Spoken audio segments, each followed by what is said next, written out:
Coucou tout le monde, mettre en place des routines simples dans Home Assistant, je vous explique comment faire tout de suite.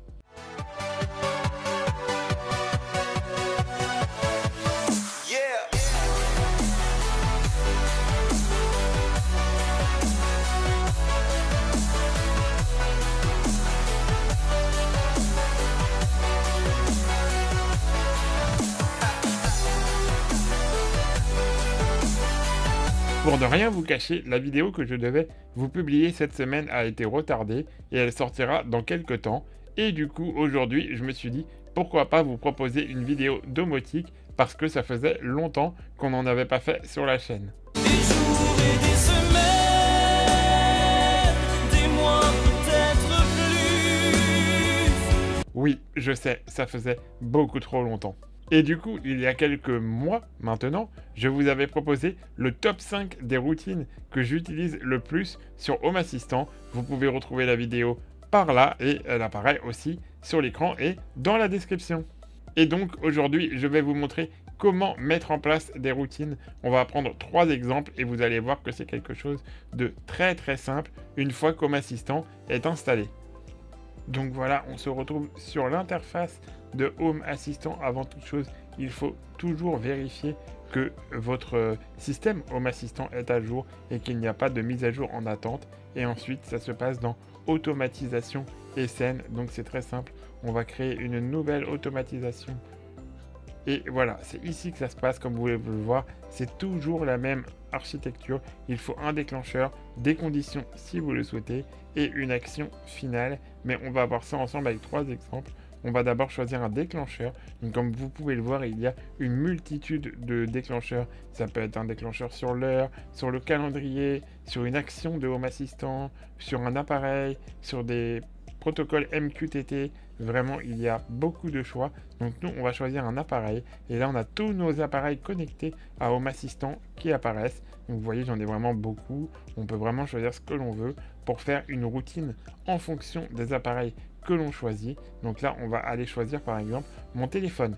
Alors pour faire apparaître votre téléphone dans Home Assistant, c'est très simple. Il vous suffit d'installer l'application Home Assistant sur le téléphone. Vous voyez, on peut décider d'activer une action quand le téléphone quitte la maison, par exemple. On choisit quitte une zone et on sélectionne la maison.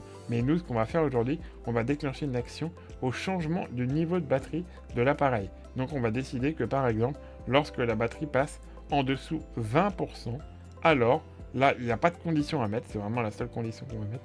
Dès que la batterie du téléphone passe sous les 20%, alors on veut une action sur un appareil. Donc là, vous voyez, c'est pareil, on peut choisir différentes actions. Il y a même des arbres d'actions si on veut mettre en fonction de, avec le terme choisir. Mais nous, on va prendre un appareil, du coup, puisque on veut une action lorsque la batterie du téléphone passe sous les 20% de batterie. Et du coup, on va aller chercher notre chargeur à induction. Alors, notre chargeur à induction, il est branché sur la prise USB de notre multiprise. Donc, on va aller chercher notre multiprise. Elle est là, je crois que je la vois, voilà, multiprise. Et on va simplement demander à ce que activer la prise USB de la multiprise. Voilà, donc tout simplement, dès que la batterie du téléphone sera sous les 20%, le chargeur à induction s'allumera pour recharger le téléphone. Vous voyez, on ne peut pas faire plus simple, hein. C'est extrêmement simple, c'est vraiment la routine la plus simple à mettre en place, mais c'était pour vous montrer avec cette première routine comment ça marchait simplement. Donc après, il suffit d'enregistrer la routine, on lui donne un nom, donc nous on va l'appeler par exemple chargeur. Voilà.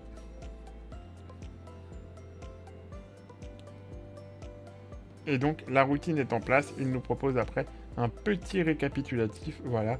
Dès que la batterie du téléphone est sous les 20%, il active la multiprise. Mais vous pouvez très bien changer et décider, par exemple, dès que la batterie est au-dessus de 85%, alors éteindre la multiprise USB. C'est vraiment très simple. Alors, il faudra refaire une autre. Parce que là, on est en train de modifier rapidement sur la première. Il vaut mieux faire une routine chargeur numéro 2. Mais voilà, c'est la même chose. Ça permet d'économiser la batterie. Et si vous posez votre téléphone sur votre chargeur à induction la nuit, d'éviter qu'il reste à 100% toute la nuit en abîmant la batterie. Au moins, là, dès qu'il sera à 85%, le chargeur s'éteindra et il arrêtera de recharger le téléphone. On va en faire une autre en mettant des conditions, cette fois-ci pour que vous compreniez à quoi servent les conditions. Donc en déclencheur, on va, je pense, choisir encore un appareil, mais je vous laisse regarder un petit peu tout ce qu'il y a. Vous voyez qu'on peut faire des routines sur la géolocalisation, on peut faire des modèles de temps, vraiment, on peut tout faire, comme je le dis souvent. Après, c'est votre imagination. Il y a aussi des phrases qui sont apparues, on peut déclencher des routines grâce aux phrases. Allez, pour changer, on va prendre le soleil. Le soleil, vous allez me dire, c'est quoi? C'est tout simplement le coucher et le lever du soleil, là où est basé votre home assistant. Donc par exemple, moi il est dans le Val d'Oise, et donc c'est au moment où le coucher du soleil arrive dans le Val d'Oise. On peut aussi mettre un petit décalage si on veut par exemple que la routine s'enclenche 2 heures après le coucher du soleil. Donc là on va vouloir allumer nos appareils au coucher du soleil, nos lumières. Mais ça sert à rien d'allumer les lumières si on n'est pas à la maison. Donc on va mettre des conditions. Les conditions c'est que notre ordinateur soit allumé. Sinon c'est qu'on n'est pas à la maison et donc ça sert à rien d'allumer les lumières. Donc voilà. Lorsque le soleil se couche, si le PC est allumé, voilà, c'est la condition, vous voyez, l'action ne se déclenchera que au coucher du soleil et que si le PC est allumé, alors on peut allumer nos nanoliths qui sont sous le nom de Canva. Voilà, on va mettre allumer et pas éteindre. Et on peut allumer nos nanoliths. On peut par exemple les régler à 80% de luminosité, c'est pas mal, 80%. Ça évite de se faire exploser les yeux. Mais on ne veut pas allumer seulement nos nanoliths, on veut aussi allumer notre bureau. Donc comment on fait? Eh bien on rajoute une autre action, tout simplement. Et on va aller sélectionner un autre appareil. On va aller sélectionner le bureau. Il est juste là, voilà.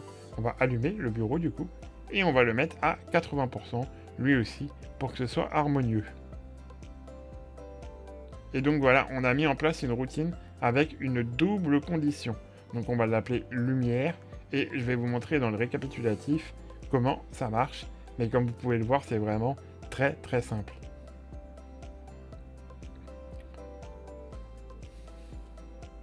Voilà, lorsque le soleil se couche, si le PC est allumé, alors allumez les nanoliths et le bureau. Et donc c'est automatique, par exemple en ce moment le soleil se couche un peu après 20h, donc tout de suite ça va allumer mes panneaux lumineux et mon bureau si je suis à l'ordinateur. Une petite dernière pour la route, allez on va vous montrer le décalage, c'est très pratique aussi, donc vous commencez à en avoir l'habitude, on choisit un déclencheur, c'est systématiquement le cas, donc là je pense qu'on va reprendre un appareil et on va voir qu'on peut là aussi faire plein de choses avec des timings. Donc là on va mettre en place un setup pour que tous mes appareils s'éteignent lorsque j'éteins l'ordinateur. Donc que ce soit mes panneaux lumineux, que ce soit mes écrans, vraiment on veut tout éteindre en une seule intervention. Donc on va le faire ensemble. D'ailleurs, je précise que je vais vous montrer dans quelques semaines une autre vidéo passionnante qui vous permettra de mettre un peu d'intelligence artificielle dans votre domotique. Donc suivez bien la chaîne et abonnez-vous pour ne pas rater ça. Donc là, on va chercher un appareil. Alors je vous montre juste un petit exemple. Par exemple, si vous allez chercher votre Freebox, moi je suis chez Free, vous voyez, on peut faire des actions par rapport à la Freebox, toutes les actions proposées lorsqu'il y a un changement de débit. Par exemple, si quelqu'un télécharge un peu trop de débit sur votre réseau, vous pouvez être prévenu via une routine Home Assistant. Lorsque la box est rebootée, par exemple, ça peut éviter que tout se rallume après une coupure de courant.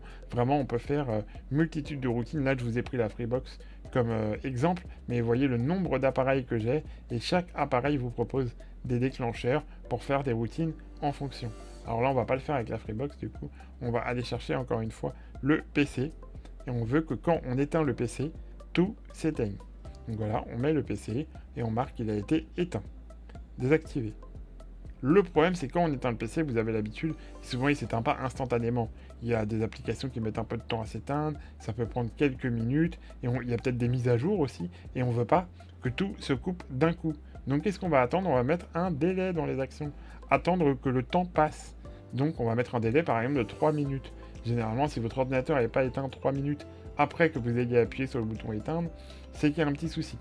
Et une fois qu'on a mis ce délai, après on peut mettre d'éteindre tous les appareils. Donc là on va mettre par exemple notre multiprise, où sont branchés nos écrans, où est branché d'ailleurs notre PC. Ça permet de faire des économies d'énergie et ça ne sert à rien que la multiprise reste allumée une fois que le PC est éteint. Donc là on éteint toute la multiprise. On va aussi par exemple demander d'éteindre nos lumières qu'on avait déjà allumées tout à l'heure au coucher du soleil. Donc les nanoliths, pareil. On demande à les éteindre et ainsi que le bureau.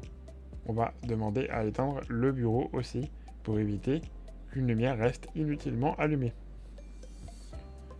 Donc voilà, on va voir la récapitulatif, mais je pense que vous avez compris que c'est excessivement simple, mais je voulais vous montrer cette dernière routine pour bien vous montrer le principe de délai, qui est très important. Les actions s'appliquent dans l'ordre dans lequel on les met.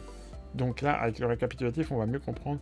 Quand le PC est éteint, il y a un délai de 3 minutes et ensuite il va éteindre le bureau, il va éteindre les lumières et il va éteindre toutes les multiprises. Donc vous pouvez imaginer des délais par exemple où, je sais pas moi, une fois que votre enfant est au lit, 1 heure après, la lumière s'éteint automatiquement. Vous n'avez pas besoin de vous relever pour aller éteindre la lumière dans la chambre du petit.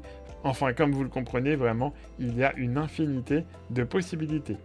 Voilà, je reviens face caméra pour vous remercier d'avoir suivi cette vidéo. N'oubliez pas, encore une fois, si vous voulez voir les routines que moi j'ai mis en place, il y en a certaines que je vous ai présentées dans cette vidéo.